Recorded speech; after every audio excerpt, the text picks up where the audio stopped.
एका दिवशी एक भक्त खूप दुःखी होऊन माझ्यासमोर बसला. त्याच्या डोळ्यात पाणी होतं. तो मनात म्हणत होता, स्वामी, मी लोकांसाठी इतकं चांगलं केलं, पण त्यांनी माझ्याशी वाईटच केलं.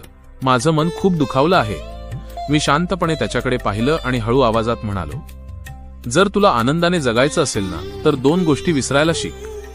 पहिली गोष्ट, तू इतरांसाठी काय चांगलं केलं ते विसर, कारण जे चांगलं कर्म तू करतोस त्याचा हिशोब मी ठेवतो, लोक नाही. आणि दुसरी गोष्ट, इतरांनी तुझ्याशी काय वाईट केलं तेही विसर, कारण जर तू ते मनात ठेवशील तर तुझं मनच जड होईल. मी त्याला पुढे सांगितलं, बाळा, या जगात प्रत्येक माणूस तुझ्या मनासारखा वागेलच असं नाही, पण तू तुझं चांगुलपण कधी सोडू नकोस.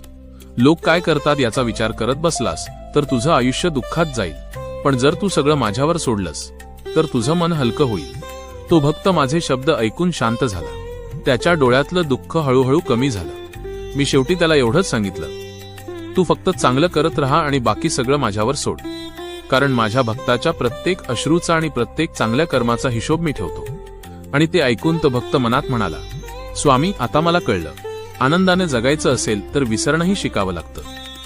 श्री स्वामी समर्थ.